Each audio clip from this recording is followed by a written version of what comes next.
Okay, looks like we are ready to go. So ladies and gentlemen, welcome to the Open Run Summit of Day 1 of Fyuz 2023. We have a moment here to talk about the state of the industry. So I'm Stéphane Terrell from Terrell Research, and you'll see that after my presentation, we have a panel. What's going to be interesting about the panel is that you have people and companies involved in real Open Run deployment, others just joining the party. But first, let's look at where we are today, where we are going, from what we heard this morning. So I don't know, what you make of it. I hope you are positive about what we are, the state of the industry. But if you are really in that industry, you may not be that happy, because this is where we are basically. I mean, it's all about test many, deploy little. Test many, you think the test and measurement companies are benefiting, right? You'll see that if you think that, you're wrong. What we want to do is to actually shift to test little, deploy many. That would be great, right? And then you can declare victory. So you have the story here. It's a typical Barbara Minto structure of telling, right now we are at the pause because we had the front runners. They actually drove some volumes that are far from the traditional run volumes. They went so fast that all of a sudden, oops, they slammed the brakes. And that means if you are a supplier, let's hope you have something else in the pipeline, because otherwise you're in trouble.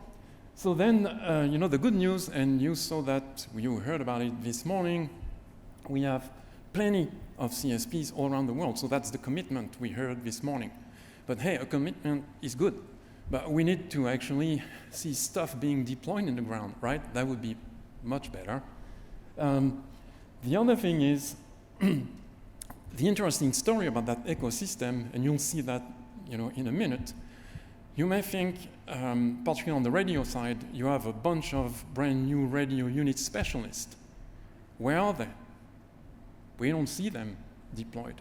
Actually, you see the traditional guys, not all, and because again, each bullet is backed by details.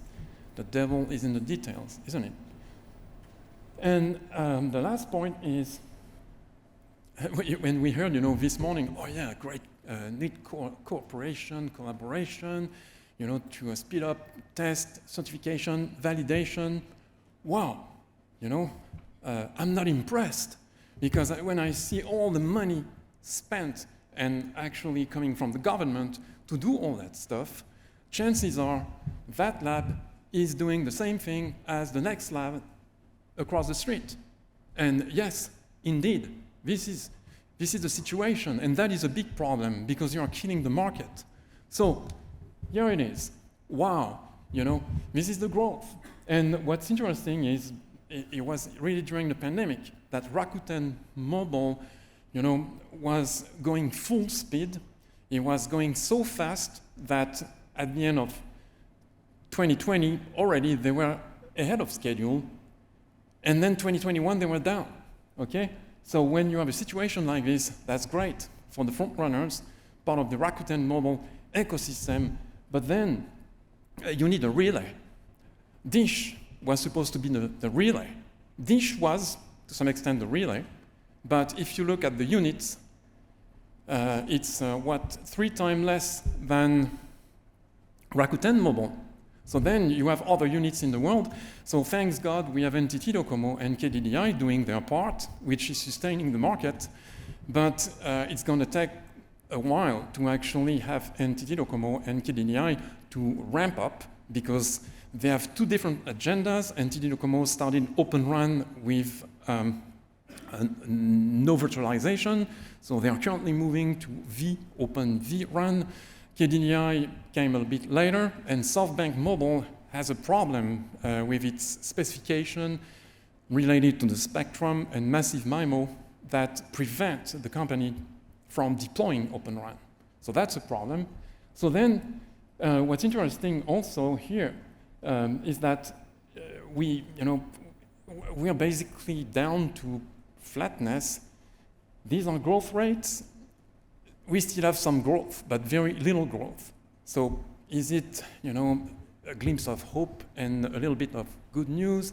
I hope so. Yeah, I mean, you heard this morning, Open RAN market, is real and is here to stay, like it or not. That's the way forward. Everything is moving to software, and RAN is no exception. It will move to software. Now, what's interesting is welcome to Japan vRAN, right? Because and we have all the story behind this because we actually publish reports on Japan on a regular basis. We have been doing this for the past 20 years, so we have the entire story about Japan. So this started, to some extent you can give the credit to the Trump administration, which in 2018 sent Pompeo, to meet with Abe-san and say, hey, wait a minute, do you have the Chinese vendors in your network in Japan? Yes, we do. Huawei ZTE. Well, you know what? Now enough is enough. You get rid of them. Okay. Then the fourth player was introduced to actually tone down the ARPU, which happened to be one of the highest in the world with the US and Canada. So let's introduce the fourth player. Problem was that the fourth player actually selected Huawei in the first place. Until he was told that, you know what, this is not a good proposition in Japan because we want to get rid of them. Let's do something bold for a minute. Let's bring Altiostar. And then that was the beginning of Rakuten Mobile and Rakuten Symphony, because you did all that stuff. And this is very smart, actually. You do all that stuff. Think again, testing, validation, certification. What do you do with all that stuff? You sell it. And this is the creation of Rakuten Symphony, launched in 2021. Now, the incumbent is doing the same thing, and actually has done, to some extent, more work than Rakuten Mobile, because in the case of NTT Docomo, it was really, starting in 4G, asking the vendors, you know who they are, Ericsson, Nokia, Fujitsu, NEC, to open up the interfaces and mix and match the BBUs with the RUs, not without virtualization. Okay, then they moved to 5G, they brought Samsung on board. So plenty of knowledge, plenty of data, plenty of benchmark. So now you heard this morning from Abe-san, hey, look, we are ready, folks. So this is competing with Rakuten Symphony because guess what? They want to sell the stuff, right? Okay, so this is, very inspirational stories about what you can do with all the data you generate.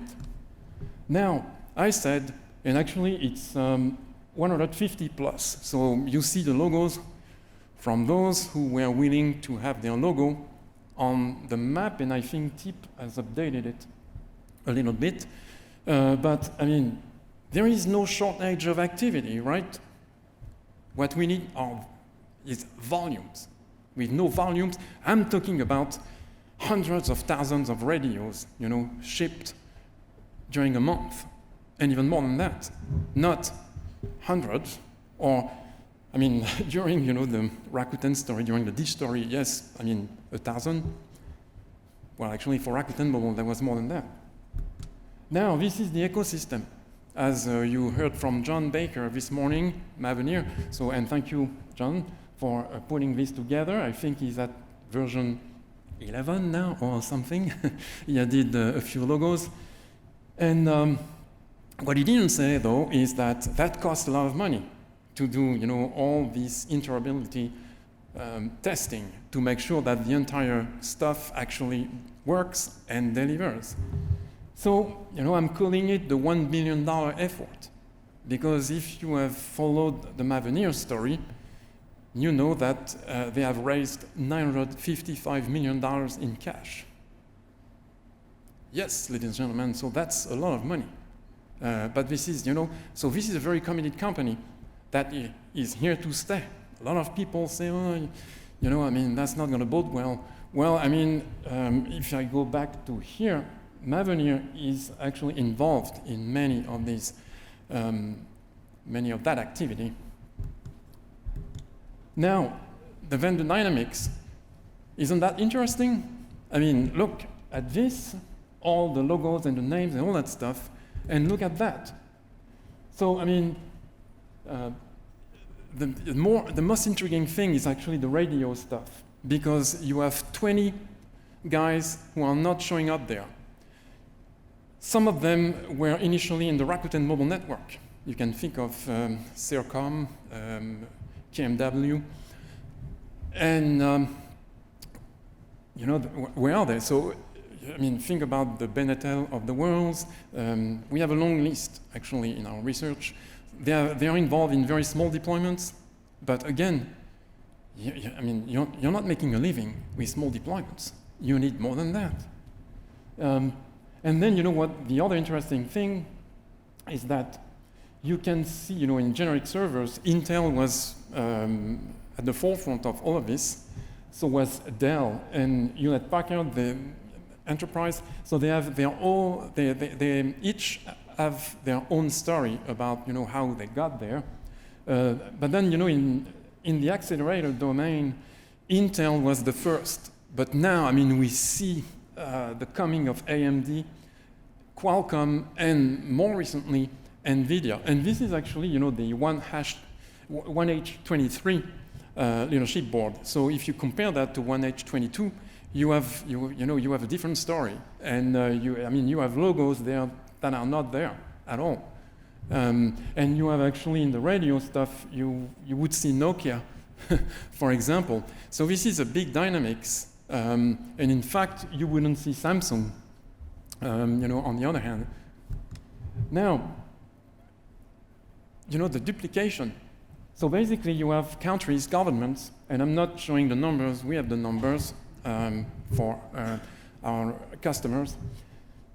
I mean, okay, you have countries, you know, saying, hey, I'm going to put money on the table to advance the Open RAN agenda. Okay, let's do it. Then, of course, you have the service providers that are running their own labs. This is very expensive as well. So think about the billions of dollars we are piling up here. But you have the vendors, you know, they have their own labs, and we visited, I mean, some of these labs, including new vendors, or, you know, challenger, disruptor like Mavenir, you know, the $1 billion challenge. And then you have Otix, which is led by the ORAN Alliance, 15 labs worldwide so far. So again, you know, ask the question, what all these guys are doing? You know, what are they doing altogether? Don't you think someone is not doing the same thing as someone else? And we visited, you know, many of these labs, and I can tell, yeah, there is a lot of redundancies, duplication. So, but you know, on the other hand, enjoy the ride while you can. But yes, you know, this is very intriguing because look at that. What's going on, right? And I don't know if you heard Spirent last week. And I'm really so showing, I mean, what you see here, you know, is the stock price. So the shareholders, you know, are just digesting it, a 5G hangover. I mean, the 5G peak was right here.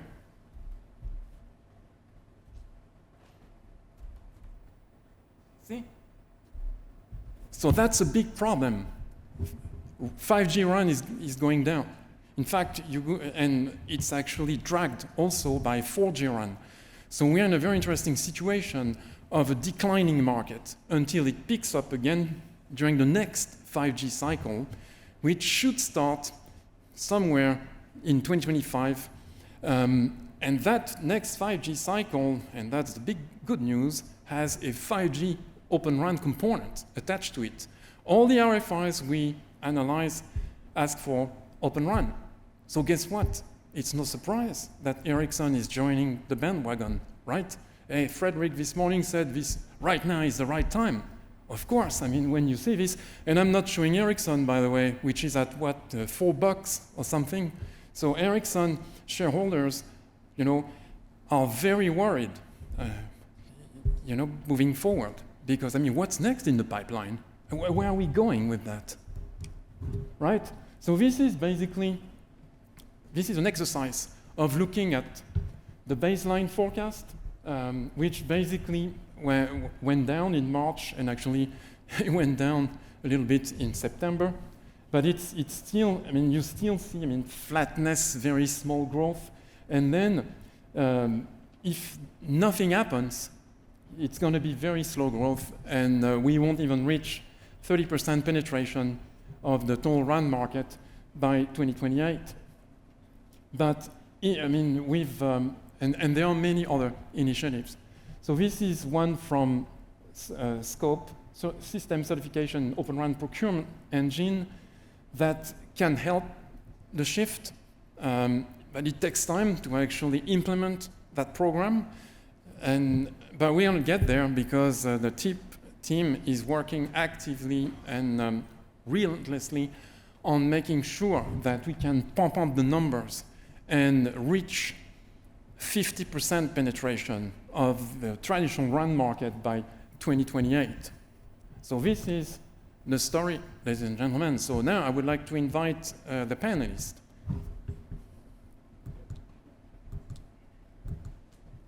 So please come join me.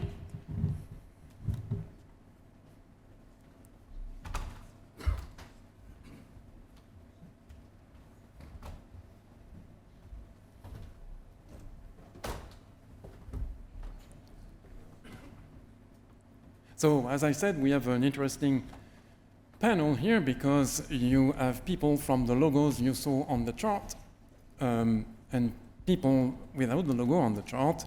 But at least there is one person here who is actively involved, but we didn't put the logo on the chart, and this is Yashish from Capgemini. So if you can introduce yourself and let me first test the mic, it's working. And tell us what you do actually in the Open RAN domain, because you do a lot.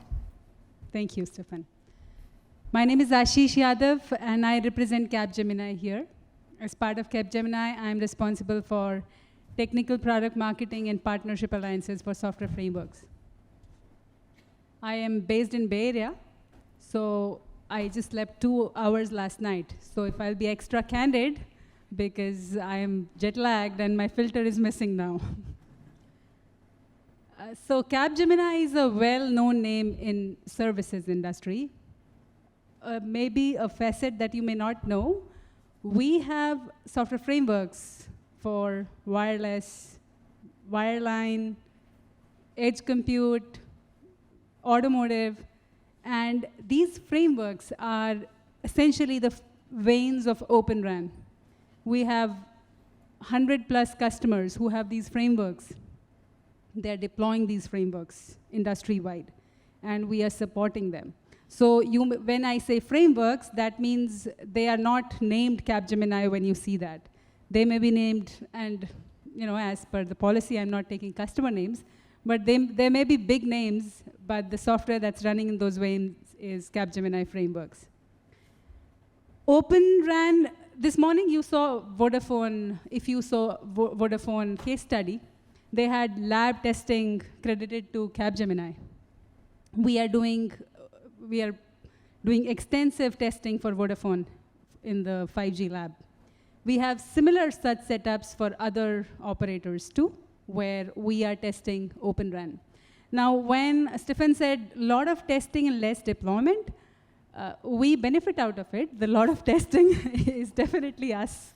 So we're happy there's a lot of testing. When there'll be deployment, we'll be happy too, because that'll be SI work. And with Open RAN, SI will be the single neck that operators want. And again, we'll be happy. So we are in a win-win happy situation, Stefan. Good. So we have the frameworks, we have the labs, we have the SI, we have the services that will come on top of that. So in whatever direction it's going, we see that we'll create some magic for operators, for end users. Good. I mean, yeah, that's very good news. So it's Thank you. reassuring. Okay, so now let's go to the next person who doesn't have the logo on the chart, and that is Konstantin from Juniper Networks. So Konstantin at Juniper Networks is waiting for the Open Run to really take off so that he can implement the RIC, right? Indeed, indeed. Thank you, Stefan. Great to be here. Thanks for attending. I'm Konstantin Polychronopoulos. I'm Group Vice President of Telco Cloud at Juniper Networks. And I'm responsible for the radio intelligence controller and service management and orchestration. So my dream, I don't want to call it a vision, but my dream, it's also a vision, is to get to a point where we can, leverage technology around, the concept of network slicing to programmatically go out there, put the power in the operator's hands to go out there and establish or create a planet-scale MVNO in half an hour. In an hour, I'll give it to you. Okay? So it sounds like a pipe dream, but I think the technology is coming together to allow us to do that, leveraging your on-prem data centers, of course, but also public clouds, right? So you can create very strong business use cases with the technologies that are becoming a reality thanks to ORAN-based standards, etc. Yeah, it's interesting you mentioned network slicing being enabled by the radio access network intelligence controller, because this is a key piece, and this is interesting to say that, because what I didn't say is that all the 5G networks, I mean, we have almost 300 5G networks, commercial 5G networks in the world, and only a little bit more than 40 are true 5G, meaning they are standalone and can actually, are ready for network slicing. So this, I'm saying that because you understand that we still are way behind when it comes to true 5G. And I don't know what your experience is, and this is something I said back at the beginning in 2017 with those battles at 3GPP. Why are you putting 5G on steroids? Why aren't we moving straight to the real 5G? Well, because we need the market, blah, blah, blah. Okay, go ahead. You see where we are now with that 5G NSA that delivers same stuff as, a good, robust 5G, 4G LTE advanced network. So, I mean, okay, you can find pockets where, with the right spectrum, you have a better performance, but it's not constant across the board. So, yeah, this is very interesting to, talk about that 5G peak, which happened to be NSA as opposed to SA, and that is a problem because, that doesn't help, to move to network slicing and require the need for the RIC. This is, you have to think about all these things and put all the elements together to have what we have been talking since the beginning about that 5G vision of doing things that us humans won't do, and we'll let the things do the things on the network. We want to attach as many things as possible, right? But today, on those 5G networks, it's still us using it.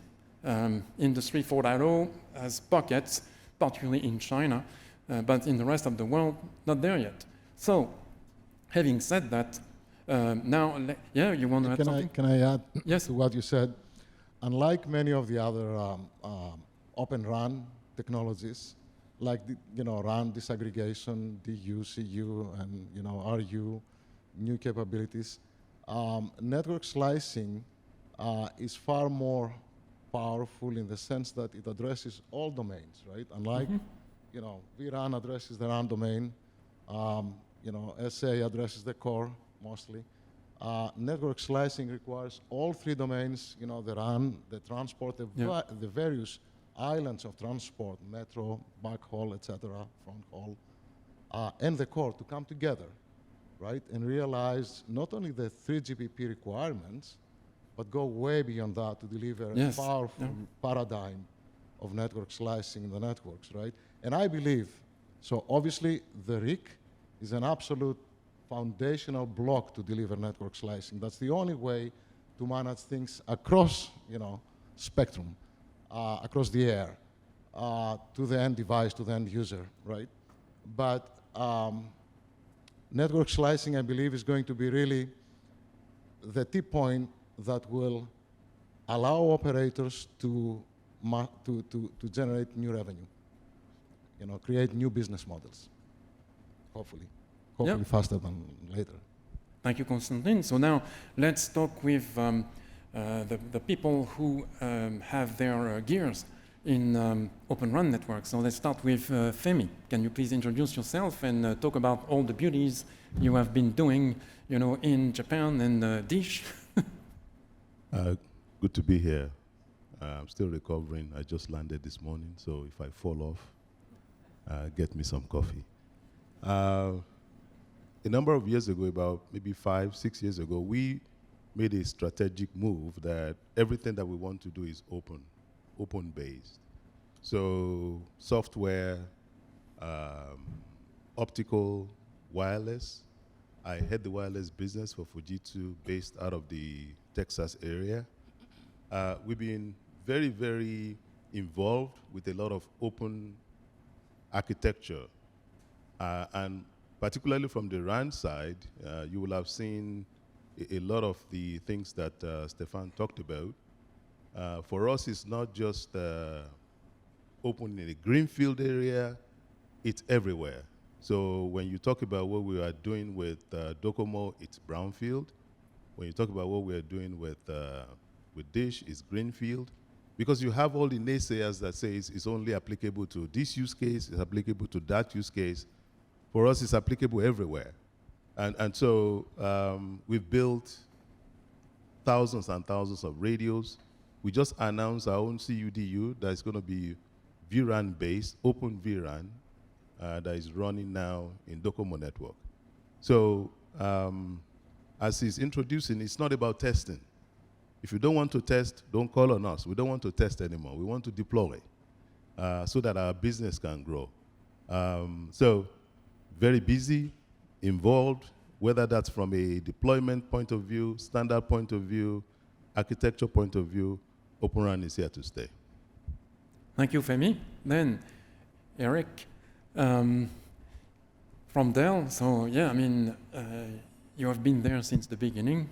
So please introduce yourself. And I think Matteo's, you know, they were there from the beginning along for any of us for doing things in telcos. Oh, yeah, I mean, and that's why I've been saying, since I've been tracking mobile networks, 30 years, I have always called Ericsson the king of the radio. It's more my point is this stuff is really hard, right? And it's really hard for the telcos to deliver a network with quality and all the KPIs that come with it. It's really hard to build a radio that is meets all the KPIs, isn't open, to do the testing, to develop new technology, and to design servers that work in these new environments. And that's what we're doing at Dell. We're developing new servers that are new for us, not for the industry, because the industry it was proprietary, but it was compute at certain locations in the network, delivering 2G, 3G, 4G, and now it's going to general purpose servers, and that's what we do at Dell. We're developing new technologies based on our foundation to offer that compute there. And we do more. We're trying to lower the entry barrier for testing, because I don't believe in test once, deploy many. Nobody will test once and deploy many. That's a dream. Even when there was standardization in compute or any, you will still continuously testing and work with the involvement. But what the challenge is in new technologies is that you have a lot of players. And I think that's what the industry needs, is aggregation of all these smaller or new technologies that developed into more a functional ecosystem. the $1 billion effort slide that you show, I didn't count them, but 60, 70 logos in an ecosystem is a lot. And for a service provider just to choose what option they have to already go through that. So that's what we're trying to do, is help reduce the effort for the telcos on making those selections in the ecosystem, reducing entry barriers for new players that deliver innovation or new innovation to the industry, to give them a place to actually be successful and not have to deal with 15 labs. But if you want to test on a Dell server, you can do it at Dell, and then you can go to any telco and say, I'm validated with a Dell server. Create that infrastructure. So, and then finally, as we are a larger organization and we're not just doing telco, we're also helping the industry on how to monetize with what you could class as the new customers from let's say the 5G is an enterprise G, some people say. It's not that consumers don't use it, but the money to be made out of 5G will come from the new services, leveraging RIG, for example, that they can offer to the industry. So also that's where we're trying to help the telcos understand their customers, bridge them to, because they effectively are our customers as well as Dell. So that's what we do. Yeah, thank you, Eric. And yeah, it's important. The important thing you said is that yes, Dell has both economies of scale and scope. But so I'm saying that because when you think of, for example, Rode and Schwartz or Keysight Technologies, they also have scope, and that is helping offsetting the decline coming from telecom. If you are, fully exposed to only telecoms, then, in this period of time, then you're in trouble. But and so yeah, it's better to have both scope and scale. Scale alone sometimes is not enough, and that brings me to Matteo. One more thing, Stefan. Before you go to Matteo, yes, I do apologize. We have plenty of time. Scale is important, but also I think proving the technology works and provides the benefits, I think, is a much bigger challenge than survival. Because we're not in a bottom not in a race to the bottom. I think no company and no startup will go into Open RAN or any open ecosystem to say, well, I'm going to drive my competitor out of business. It's more finding the niche and proving that what you developed is a functional and profitable solution. I think that's one of the biggest challenges with Open RAN is Open actually good for telco? It has benefits, but does it also has benefits that the shareholders will care about? I think that's probably the bigger challenge. And then having to prove that is difficult. You test a lot, but having then the breadth and the patience to stick around as telco as well. I think that's the other thing. The telco also needs to stick around to it and prove that it works. And that's, I think, where we find today some challenges with the telcos that are debating, is this the right path? And that's probably why we see this falling flat. Apologies for that. Yeah, and you say, is that the right path? It looks like it is, right, Matteo? Yes. I represent Ericsson. I don't think I have to introduce Ericsson, since Eric and Stefan just did an amazing job talking about it. So I will not introduce the company as such. I can introduce myself maybe to start with. My name is Matteo Fiorani. I'm based in Stockholm in Ericsson headquarters. So it was a short trip for me compared to the others. So I don't come from the Bay Area, so I have no excuse for falling asleep. But said that, I would like to give a little bit of Ericsson perspective about Open RAN. And it is true. I mean, we have seen the announcement from my big boss this morning saying that now we are all in an Open RAN. The reality is that we have been on an openness journey for a few years now. And we have taken that in different steps. So for us, the openness journey has started with cloudification. We have brought into the market our Cloud RAN solution. So we have enabled hardware and software disaggregation. And we have achieved quite a lot of milestones with that. Now our software can run on different CPUs, like we have been working with Intel, and now we enabled also AMD. We work on different servers, Dell and HPE. So we work with different cloud infrastructure. So we work with our own cloud platform, with Red Hat. We have also recently announced our collaboration with Google. So we are enabling an ecosystem in the vertical domain, and we enable cloudification. The next step has been to go into what we call in open management and automation. That partly overlaps with what Konstantin was discussing before. We have launched our SMO portfolio, our SMO platform, with a non-real-time rig. We have also already enabled third-party R apps to run on top of it. So we have taken that second step as well. And I think what is new, and what Fredrik has also announced this morning, is that now we are making a third step toward openness, and that is the introduction of the open frontal interface. So we are going to implement the open frontal interface in our baseband and radio portfolio. And for us, it's been a natural step because we have seen the specification evolving, and we have always waited for that. We have now pushed into the standard. Now we saw that the standard has evolved quite a lot. And now we think the standard is ready, and then we are ready to make that step as well. So we have done openness. I mean, this is not really new. We are just made a new step. And can you tell us why you selected Google, for cloud as opposed to others? Because I mean, this was kind of a surprise. I mean, yeah. In Open Run, putting run functions into the cloud, last guy I would have thought of was Google. Well, we are working with many partners. So obviously. We work with different cloud infra vendors, and we are discussing also with hyperscalers. We see that sooner or later they will probably enter this business in one way or another. So we have partnership with all the major hyperscaler. We are discussing, for example, with Microsoft, with Azure. We are discussing with Amazon for AWS. We are discussing also with Google for GDC and GCP. And I think we have collaborating with all three, but the Google partnership is the one that has made more progress. So it's more than a year that we are working with them, and we have achieved some major milestones. So we thought now it's time actually to go public and say that now we have also reached these milestones together with Google. So the reason why you have seen the announcement with Google is because it's a little bit further ahead than the other relationship. But we are working with all of them. Because, but you know what? To some extent, that sticks with your announcement of Cloud Run. You have been talking about Cloud Run as opposed to the rest, which is not an easy thing to achieve. And we saw that in the first place at Rakuten Mobile, because if you remember, in 2020, when they started, it was VRAN, run functions running on virtual machine.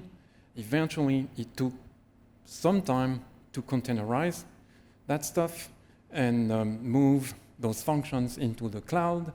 So it looks to me that you are leapfrogging, because you let the other guys do the work, and now you know that again, the knowledge is available.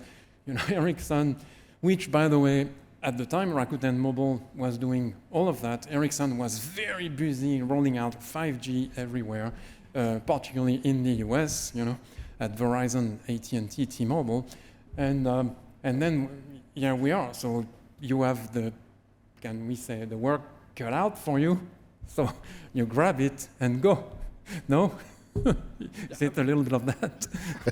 It looks a little bit simpler than it actually has been. It is a journey, but to answer your question, what we have seen is that instead of going into steps and starting with virtual machine and then going cloud native, we thought that there is a bigger advantage of going directly cloud native, because we think that is the end target anyway. Because the virtual machine is a middle step in which, it's important, available to prove the technology. Yeah. But eventually where you really grab the advantages of the platform is when you are really cloud native, because that is when you can do advanced things such as scale in, scale out, such using a concept like DevOps, microservices. That is when you actually start harvesting the advantage of running on a cloud platform. So we started directly from that step. As we see it, actually, it's been more challenging because it's more to make the technology mature. Yeah. But we are confident that's the right way to go. Because I'm getting there. Because in fact, no one talked about this this morning. Among the challenges to move forward. Cloud Run. I mean, open Cloud Run. Because that's where we are going. We are going to software. We are going to cloud. No matter what, it's going to take time. But no one talked about it this morning, actually, as part of the challenges. The cloud players are putting so much money, they'll overcome all the challenges. Can I say something here? I think it's about time to wake up. It's in the middle of the afternoon, so let's make it a bit more lively. Yeah. Right?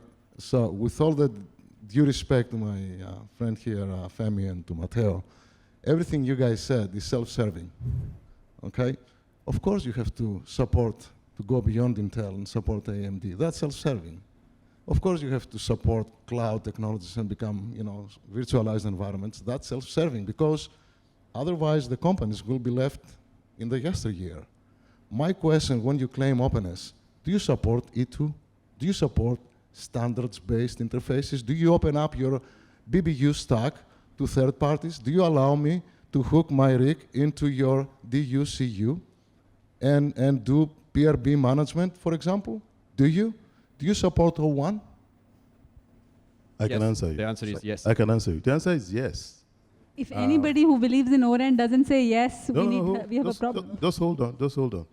O1 interface is there as a standard, and it's been implemented today, and we support it.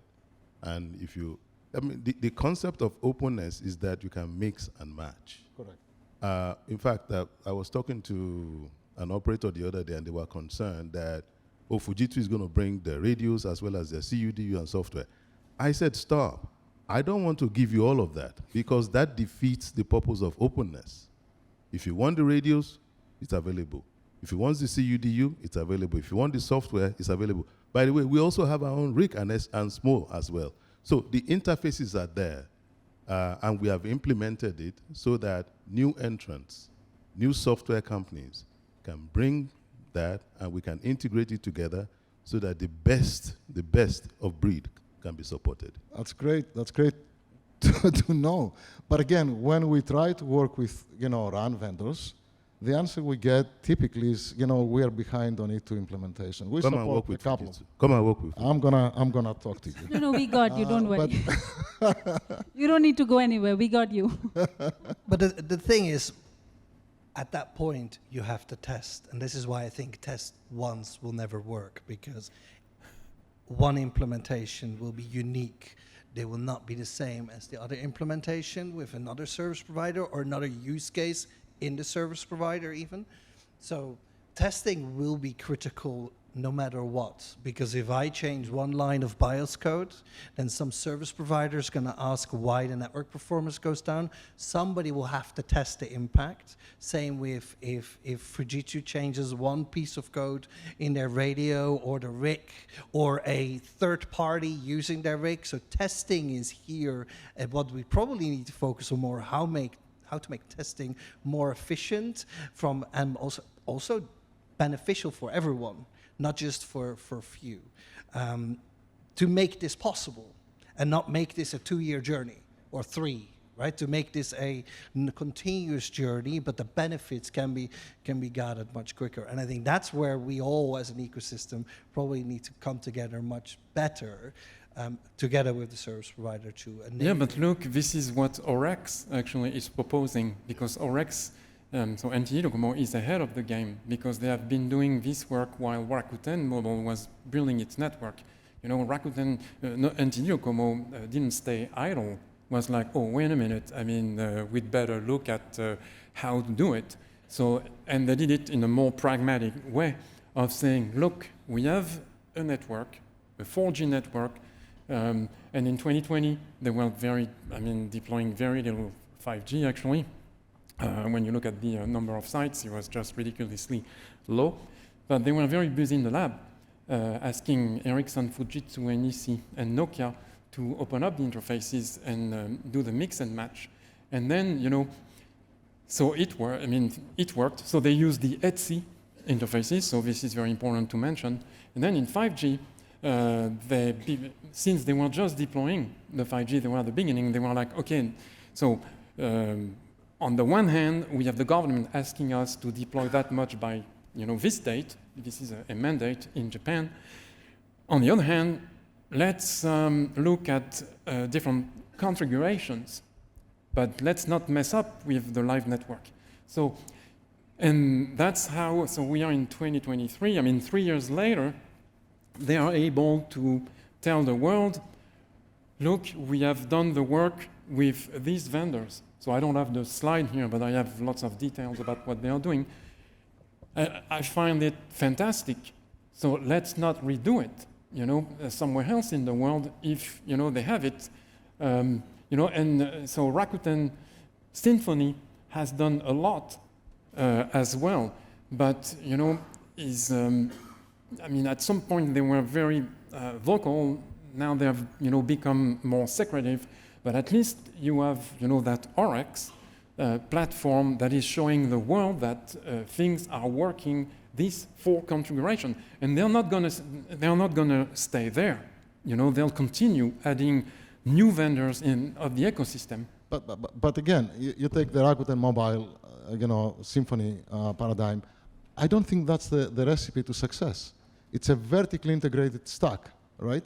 I don't want to have, this particular car system. I want to have the best of breed in the industry. So why am I stuck on what you give me in a vertically integrated stack? So you stack? mean on CUDU, but if you look at the radios, they have a bunch of radios from everywhere. Yeah, but above that, it's all, one silo. I'd rather go, with one of the best car systems out there. They don't have the best. So then, that's why Orex, is the best example and blueprint we have in the world right now. Right. So, vertically integrated, I don't think it's the way to go. And again, another point that I want to make here is that, Femi said we have our own rig too, right? Ericsson has its own rig. Everybody has its own rig. The rig is the operating system of the RAN. Yeah. Okay. How many Linux flavors do we have there? How many Windows platforms do we have there, right? If you remember, 50 years ago, every hardware had its own operating system. Yeah. You could not port applications from one system to another, right? Either you were an IBM-focused application, or those that remember CDC or DEC or whatever. Then Linux came across, or Windows, and you no longer think about what platform, hardware platform you run on. You just take your application from one system to another. So the radio intelligent controller is the operating system of the RAN, right? I don't want to run on an Ericsson-specific rig or a Fujitsu-specific rig, Linux, right? I want to run on an operating system that allows me to source the best XApps and RApps applications out there, right? So if your DUCU is custom integrated with your own rig, no, that's it's not. Openness. It's not. I don't want you to. No, I'm not talking about Fujitsu. Yeah. I'm talking about in general, right? So as a community, we need to really think about that, right? As a community, though, it's not. The interfaces are there, and they are open interfaces. They're standard interfaces. But so I think as long as you implement to those standard interfaces, you can actually benefit, as you are saying, that the rig is the software for the RAN. Let me tell you, there are some interesting things now that the rig is enabling that we've never had before. Previously, you can only talk to the radio from the baseband. But now, with these open interfaces, you can actually go all the way down to the radio and probe it. So it's not, it's standardized. I don't want us to leave this room thinking that there are proprietary interfaces being implemented as part of Open RAN. There are standard interfaces. It gives everybody a level playing field. There are different instances where customers are asking for different things. They may want Juniper's rig, Fujitsu's radio. They mix and match. The best of breed is the best thing for the industry. That's the idea. Let me ask a question. The interfaces have been there for a while and they're evolving. Do you think that's the only challenge, that we are not able to see ORAN deployment? I think not, but I want to, No, but nobody's implementing the interfaces. That's a problem. The big vendors are saying, we're not yet, or we're implementing something that, is, not disruptive for my. That is a decision, right? That is more of an ecosystem awareness or acceptance of a vendor diversity. But otherwise, the specifications are there. OWAN interface is defined. Maybe when we get into deployments, we'll see more of what are the gaps. That's a secondary thing. But the interfaces have been there. That's correct. There are still evolving. Some of them are still evolving, right? Like R1, A1, etc. But again, major vendors like Fujitsu, like Ericsson, Nokia, etc., can help accelerate as opposed to hold back you know, evolution and and adoption. Well, when I come, I feel a bit involved in what you said, but it's basically, if we take, for example, the O1, if we have actually been contributing quite significantly to the Oran Alliance. We are the biggest contributor together with another major vendor, actually. If you look at the total number of contribution toward O1 and O2 interfaces, you would see that Ericsson and Nokia is the one that have contributed the most. So we have all the intention to bring the interfaces there. They are interfaces that are complex, and they are also dependent on other standardization bodies. So you would need to take in, for example, models that are defined into GPP SA5 into the O1 interface if you want to make the ORAN standard compatible with 3GPP. And sometimes you end up in having conflicts between the standard organization. It's a complex standardization process. I think if we go back 3 years, the O1 specification, the first time they were released, they were fundamentally empty. There was nothing in it. It was just a show-off that the specs were out. But if you take them now, actually, you would see that there is quite a lot of content in it. Are they deployable? Are they ready for prime time in a commercial network? That is still to be seen, but we will see that soon because we see more and more vendors bringing these interfaces into the field and testing. And that is actually necessary also for the standards because the standard yet doesn't know what doesn't work. So when we go into the field and we test the interfaces, then we bring the issues back into the standard and we uplift the interfaces. And we'll probably have to iterate that process a few times until we are rock solid and we can make multi-vendor deployments much more easily. So far, we are in the early days, so it's natural that this takes a little bit of an effort. It's quite interesting that the gentleman to my left getting accused that they're not implementing things, right? Saying, oh, we're slow rolling. But if there's no market, are we trying to force things? In the end, the telco needs to adopt, and the telco will not adopt when the TCO is not at the right level, when the risk is too high. And I would say there's much more to prove and much more to do on getting to a point where deploying an open network at scale, because we do small scale experiments, the telcos are learning, they're getting their processes in place, they're getting their people skilled. But to do it at scale, don't we have to prove to them that we can deliver lower TCO, that we can reduce risk before we go and say, hey, we're forcing this? I agree. Proving TCO is extremely important for adoption. I disagree in that, you have to prove technology evolution. Technology evolution is one-way avenue. You cannot fight it, okay? And there is very little argument. Nobody can argue about the benefits from the technology point of view of moving into software-driven radio access networks, right? Nobody can argue. I mean, we can argue all day long, right? No. So when we talk about openness and interoperability, okay, it benefits the entire industry. It benefits even Ericsson. Today, Rob Sony said, Ericsson mentioned that they spend, 2 billion or 3 billion? Yeah, He said 3 billion yeah. on R&D. And he said if they carve out some of this, R&D investment for, ORAN-related, R&D, and I would say allocate all of it to ORAN because that's where the future is. Don't delay because you may lose the boat, right? We've seen companies, giants, who lost, the edge, and you know where they ended up, right? I'm not gonna... And you know that the Open RAN market will not even reach $3 billion this year. So just Whether to it's let you Open know. RAN or not, So, yeah. the interfaces themselves, we can argue, but you cannot argue about how technology is going to evolve, right? And ORAN standards and 3GPP and Open RAN, virtual RAN, they're definitely aligned with the evolution of technology.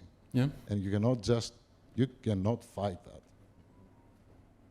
I maybe don't go into the specific on our R&D spends, but I can say one thing. So it is true, and we have already started investing heavily in Open RAN based on what I described before. We have invested into Cloud RAN, we have invested in SMO, and Rick, we investing in Open Frontal. Then we, from our side, need to also keep in mind that we have more than 150 live 5G networks across the world, and we serve a large percentage of the overall global 5G traffic. And those have demands as well. So we need to continue supporting those engagements and deliver best-in-class user experience for 5G. This is important for the entire industry, because if we don't do that, people will lose trust in 5G as a technology, and that is even a bigger problem. You're Yeah, absolutely and right, that's Matteo. why, sorry to interrupt you, Constantine, it's important to, this is a very good point, Matteo, because, and that's why if you look at the evolution from 4G to 5G implemented by Ericsson, there was a time, a window during which they started to introduce what they called 5G ready radio. And it is necessary. You cannot do the switch overnight, right? And why am I saying that? Because actually the history will repeat itself when it comes to Open RAN. If you listen carefully to what Frederick had to say this morning, he said Open RAN ready radios. And this is very important because from what I see in the world, you have the CUDO folks and you have the radio unit folks. And for example, one area where the specifications are very stringent is defense. In the US, the Department of Defense has already deployed Open RAN. So they got a specific CUDU vendor, which is JMA Wireless. And JMA Wireless, and the DoD said, bring the radios. JMA Wireless doesn't have the radios, so they had to pick radios. This is, what I'm showing is, you have two separate aspects of this transition, migration to Open RAN, of, on the one hand, you have the radio, and you have to make them ready. In the case of Ericsson, that has a huge footprint with millions of radios out there, that, you can not just grab the radio and put another one. No. And we actually, the good example is what Ericsson did in, last year with the energy crunch in Europe. They had to introduce new radios to upgrade the LTE networks that were consuming too much energy because of the invasion of Ukraine. So in Europe, with the large tier one, they had to basically ramp up the production of multi-band radios to replace a bunch of existing single-band radios that were consuming a lot of power. So the point I'm making is, the radio aspect is very important, and you have to be very smooth in the transition, and this is going to happen again with Open RAN. You'll see Open RAN ready radios, as we saw 5G ready radios. It's basically a balancing act between hardware and software that you have to do. There is no other way around, and particularly when you are in the shoes of Ericsson. That's what you have to do. So, yes? Yeah, actually, we were just about to say we need to have your participation, you audience.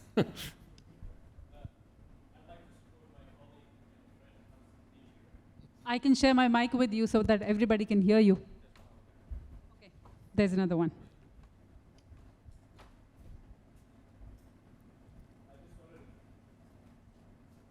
Is this on? Yes. I just wanted to share a perspective.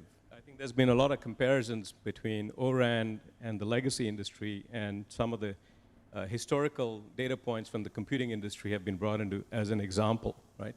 So let's take the computing industry as an example, starting there, right? By the way, by way of introduction, Anand Chandrasekhar, founder and CEO of IRA Technologies. We're focused on applying AI to wireless, but I spent 25 years at Intel and 8 at Qualcomm, so I know a little bit about both the computing industry as well as the wireless industry, right? Computing industry in 1980 was vertical. IBM, Digital, made their own CPUs, their own systems, their own operating systems, their own applications, right? And the database management system on one didn't work on the other, right?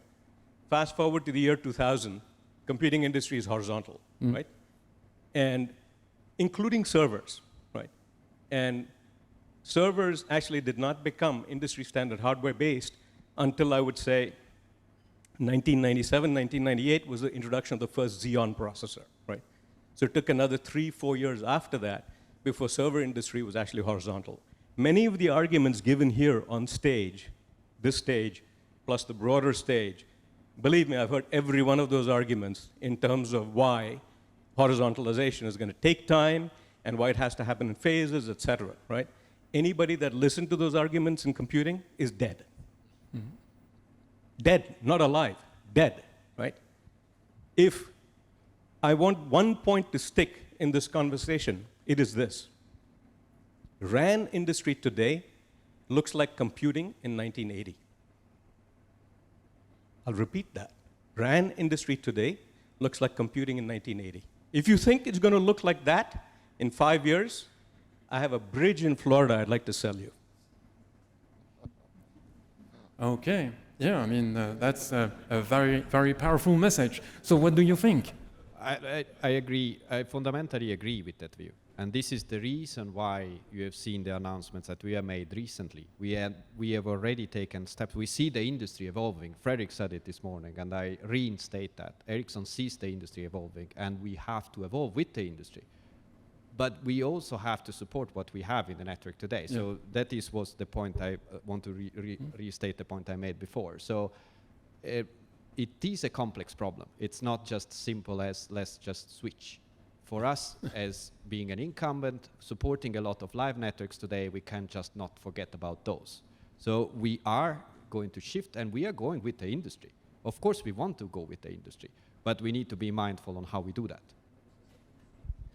I mean, my own point is that I don't want us to take it for granted that RAN is a complex system.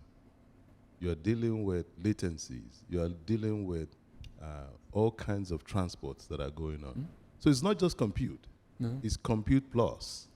The changes that you are seeing are the steps that we're taking to get to where we need to be. The acceleration cards, the acceleration silicon is not there yet today.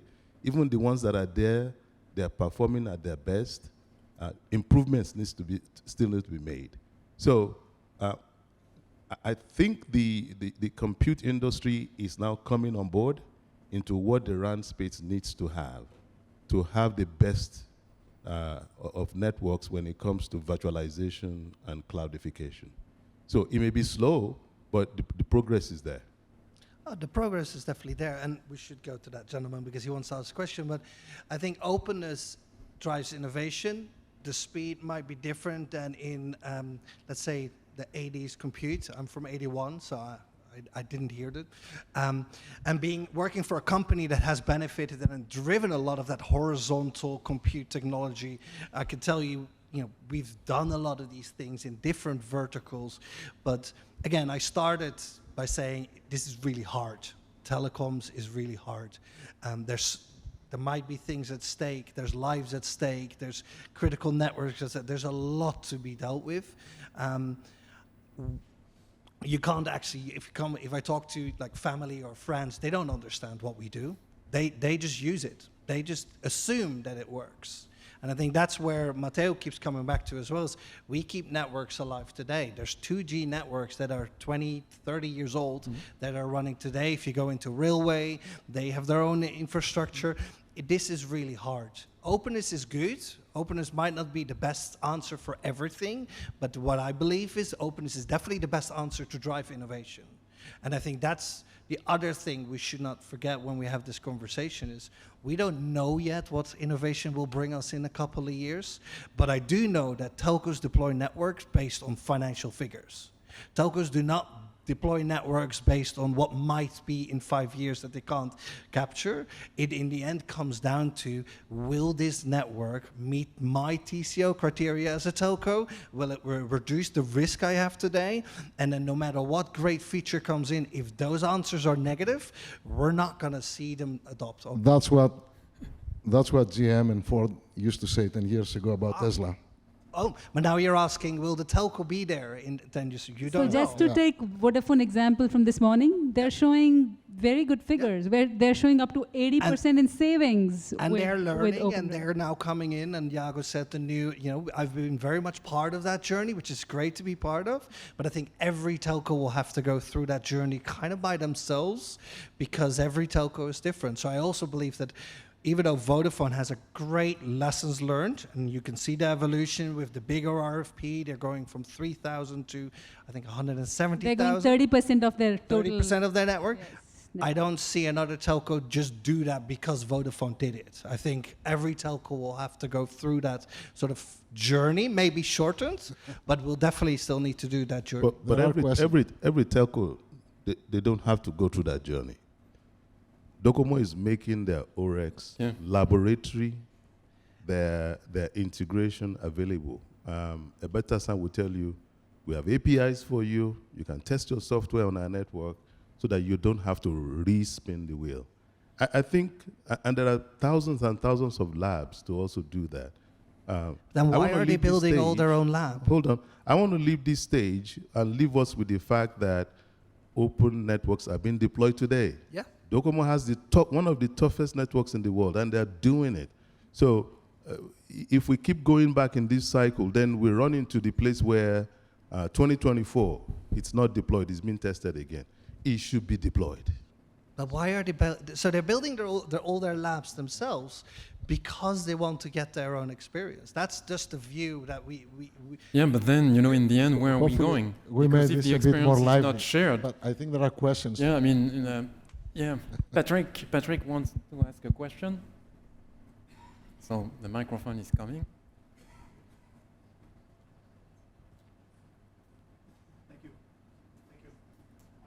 Good afternoon. My name is Patrick Lopez from Core Analysis. We're lucky to have two radio vendors here on the panel, so I have just one short question. Will you be supporting other people's near real-time RIC integrating with your CUDU and messing with your scheduler? And the second part of the question is why? I Or why love that not? question. Can I start? Very good question. Please. We are already supporting integrating our radios with other people's CUDU. In the networks where we're being deployed today, with Open RAN point of view, in some cases, it's not even our own CUDU. So we're using those open interfaces to connect to other people's CUDU. RIC, same thing will apply. I'm repeating it again. I don't want an Open RAN environment where it's Fujitsu RIC, it's Fujitsu SMO, it's Fujitsu CUDU, it's Fujitsu radio. That is not open. So mix and match is openness, and we are open for business to do that. Okay? Yeah, so I think first we need to clarify, there are two RICs, the non-real-time and the near real-time. Yeah, I was talking about the near real-time. So at Ericsson, we will support non-real-time RIC from third-party vendors, and we will also connect our non-real-time RIC to third-party vendors. That is the component that we see as more mature, and we see a lot of advantages in our apps. Actually, we already have and support an R1 interface, and we have already integrated our apps from third-party vendors that allow to optimize the deployment of Ericsson Cloud App. That is the focus that we have today, because it's where we see the biggest advantages. The near real-time RIC, we will support, but as of today, we don't support it yet. There are a number of reasons for that. We see that on the fact that the interfaces are out there, but they are not fully mature. They are very complex, and there is concern, at least from our side, on how the application are going to interwork with the RAN software. That said, if there are use cases that require a near real-time RIC, then we will support it. But the point is, what are those use cases that absolutely necessitate a near real-time RIC? And to be honest, I didn't want to open that box, but we have talked about slicing. I don't believe that slicing requires a near real-time RIC. Slicing is fully defined according to 3GPP specification across RAN, transport, and core. And we have deployed slicing with many customers, with SAs, without the need of a near real-time RIC. Matteo, great point. That's static slicing. The economics are horrible. No. You've got to have dynamic slicing, and you cannot have dynamic slicing unless you have, as Patrick said, hooks into the scheduler to manage spectrum dynamically.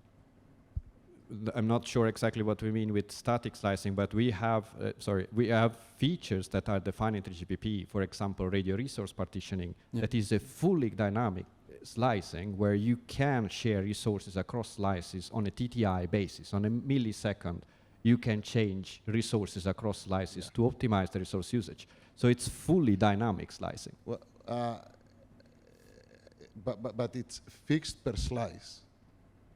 It's not fixed per slice. You multiplex. Well, let's. But you know, I mean, it's actually, I like it because, RIC, I mean, in the future, yes, RIC, I mean, as we introduce more and more slices, that's going to be very tricky, and therefore, RIC will be much needed. However, if you want to do network slicing right now, think about you have customers actually that are doing it, and there is no RIC.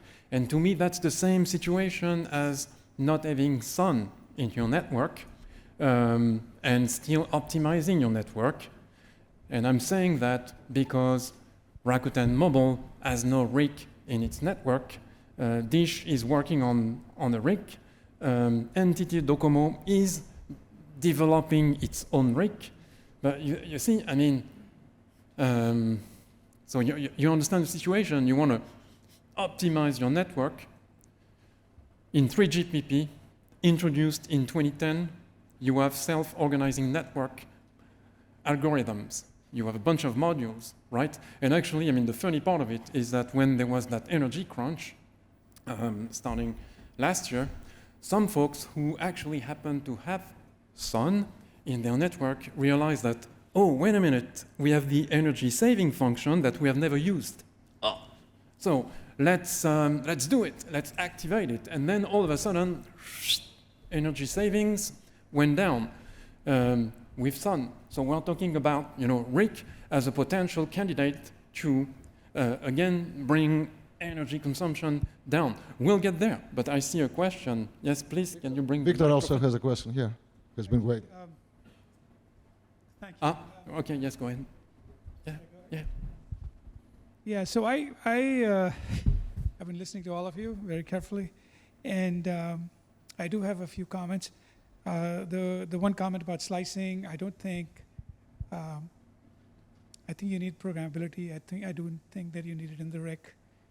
You can do it the way you're saying, but that doesn't actually get you what slicing is meant to be in some sense. And then the other point with slicing is there's a question about network neutrality that operators have to deal with. You know, can they charge more? I mean, there's been all these discussions about you can't really do slicing because this has to have some monetization and charging and all, but I won't bring those issues here, but one has to consider that. My question or my other comment is that I think Konstantin is right that there's a lot of talk about things being open and things being able to connect, but they're not open at this point. I should introduce myself. I'm Victor Behel. I'm the technical fellow and CTO at Microsoft. And you know, we built things. I don't think it's as complicated as you think it is. We built an Android system. It works great. And we know how to scale because we've done cloud.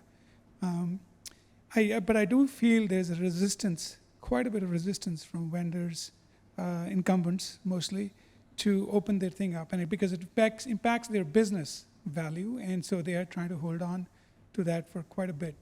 It would be great if Ericsson actually opens up, but I do think that you guys are dragging quite a bit, and you're saying these things, but I don't know how much punch you're putting behind it, and to sort of say it's very complicated, that's just hiding, because we know, I mean, you know, we deal with things too. It's not as complicated, again, I have to say, as you may make it sound. So I am actually with him in terms of what he's trying to say repeatedly. So yeah, that's the comment I had. Thank you for putting it more eloquently, Victor. Thank you. So we have a next question. Hi, Paul Rhodes from Atlas Edge Data Centers. So to pick up on Femi's, if it's from a single vendor, is it really open? And then the comment that we had from Matteo about really the target is to go cloud native.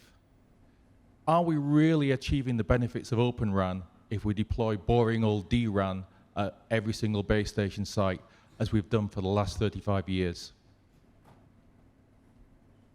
I think this is a good comment, and actually goes back to the cloud native discussion. I think in practice you can really use cloud native when you are in server cluster.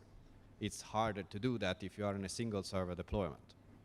So there are still things you can do even in a single server deployment. When you use Kubernetes to manage your restarts, for example, then you can offload some of those functionality to the Kubernetes layer, which is very capable and very intelligent for doing these things. But they are limited. When you are in a single server deployment, what you can do is limited. To cater the advantage of full cloud native networks, you would have to go into centralized deployment. That is correct. And then, of course, there you can do a lot more things because you can use the cloud infra layer for many more functionality and do much more advanced use cases. Of course, it comes with a challenge that is, if you centralize it, you still have the requirements on the frontal, and that means that you have to dimension your transport accordingly. But as long as the operator can do that, that for sure, you can cut much more benefits of cloud native in a centralized environment. Any other comments? No? So then, yeah. I just have to say, it was such a lively discussion that I'm not feeling sleepy anymore. And Frederick saying in the morning he supports ORAN already made me sleepless. Any other questions in the room? Yeah. Ah, yes. Oh, Francis. Yeah, Francis Hayes from Appledore Research.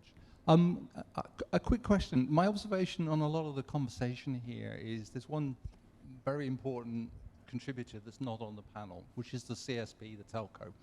Okay, and my observation is I think a lot of the discussion here is about the fact that telcos actually have two business model or business procurement models that they do know how to run, and they have one business procurement model that they don't know how to run. So, for example, we're at a stage with Open RAN where the ability to procure a science project or a proof of concept using lots of vendors is something that the CSP can sponsor. We're seeing, as you said, Stefan, lots of labs, lots of things together. But CSPs also have a real live network procurement problem where they are looking for insurance, trust, guarantees, and that leads them to integrated solutions. And we're seeing that with we see that with Vodafone, for example, with their initial multi-vendor, but very much going back to a sort of integrated solution. And that model, unless we can get a model for what is the extras that Open RAN could provide in the future, something that says telcos can innovate. The reality of telco today, which is a very flat model, not a lot of innovation going on, not a lot of ideas of where the new revenue will come, inherently drives the second model. Unless we can create that model in this forum, we are honestly somewhat always going to go to the traditional favorites. In a report 4 years ago, we predicted 70% of Open RAN will be the incumbent vendors. And I think we're being proved true here. So how do you get those extra vendors? I know it's a question to the panel. How do we explain the model of the potential? We talk about network slicing. I still have not heard a commercial story which says, what does network slicing provide? What does it provide in terms of added manager? Unless we can provide that, we're stuck. I'm not sure I agree with, I'll put it kindly. I disagree with the concept that vertically integrated solutions provide high availability, security, as you put it, and etc. I don't think so. As a matter of fact, you can get much better HA a lot cheaper through software-based solutions. This has been, the book has been written on that, right?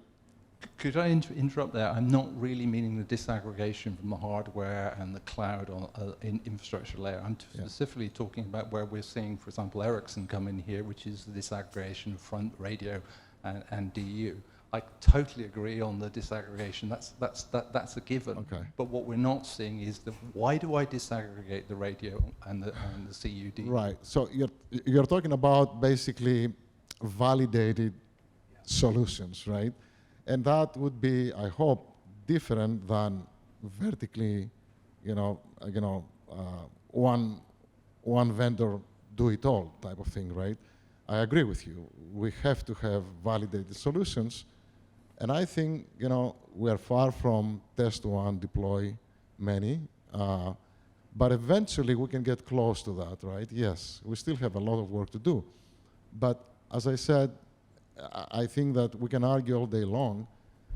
If you look at how technology, the benefits of technology evolution, how you can harness new capabilities in AI, machine learning, to bring new levels of optimization in the radio access.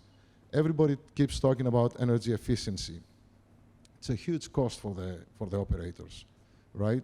Probably the biggest. Yes, hundreds of millions of euros more in exactly, OPEX. Right? With the introduction of new technologies like, AI-based optimization for energy efficiency, you can cut the energy bill significantly, right? You cannot do it with, yesteryear's technology. And I have an issue with the concept that only the incumbents can offer these solutions. I think we need to open up the ecosystem. We need to harness, innovation across the board. And openness is I don't think absolutely- Francis' point was they don't have choice, but they are choosing the incumbent. The point is not that we cannot provide options to the telcos. It's not in their DNA, but they are because the risk, because it's really hard, they are falling back on the incumbents because there's the trust there. What risk? I think it's different. 10 years, 15 years ago, the CSP industry and the software industry, the IT industry, let's call it, were two different worlds. Today, they're indistinguishable, okay? And I think it's more of a mindset. Totally agree. It's a mindset. I think that's what we need to change. Those are the challenges that we face. And I completely agree with Fedi about the best of breed. It's the telco in the end that needs to be convinced that this is the right approach, and that's the challenge they are facing with, because we are not yet in a position where we can fully convince them.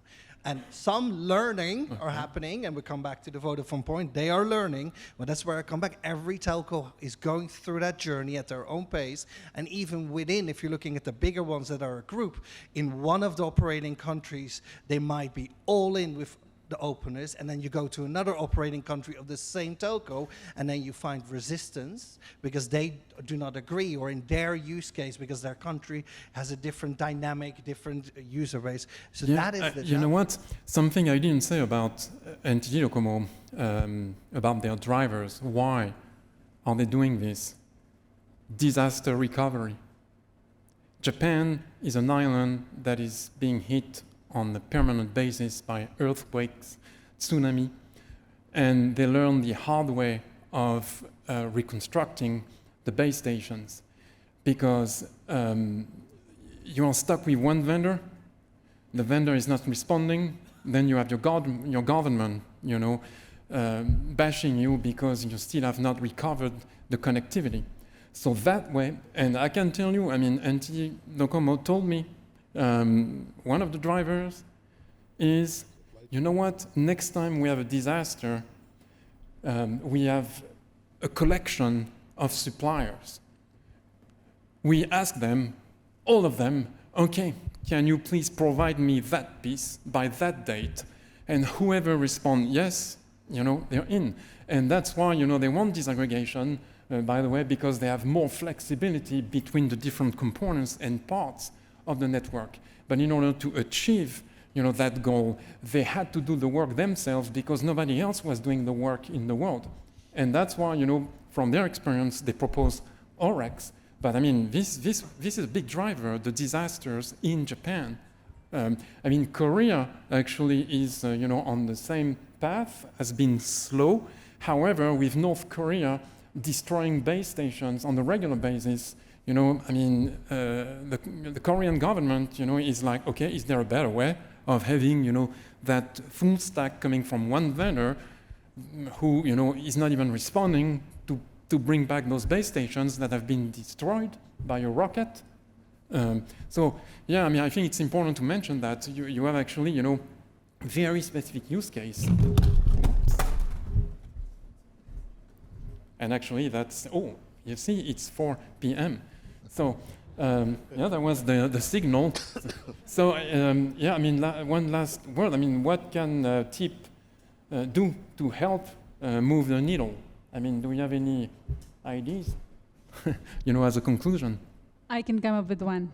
We heard a lot about a platform for testing, where neutral ground, where anybody can bring in the component they have, test it, and produce results. TIP can be that neutral entity that can bring in the testing platform, where anybody who is part of the ecosystem can just insert their piece and test it end to end. And operators can then take that as a certified, tested component and utilize it in their network. Very good. Yes. Anyone else? I think I've been around doing this for some time. People talk about maturity. You will never get to maturity if you don't deploy. So your slide said it all. It's not just about test, test, test. It's also about deploy, deploy, deploy. We'll find faults. The challenges will be real. We can deal with them, and then we can move forward. Thank you, Femi. TIP is doing a great deal already. I think that making a concrete effort to bring different vendors together and achieve some level of integration that they can take to a committed CSP for at least, you know, pilot level, I think will go a long way in pushing the boulder. Thank you, Constantin. Well, openness is here to stay, no matter what, and every other industry that you go to probably can say that, can show you that. I think the telco is definitely still not convinced that they can use openness in every use case, and I think it's up to us as an ecosystem to show them that this is the right path.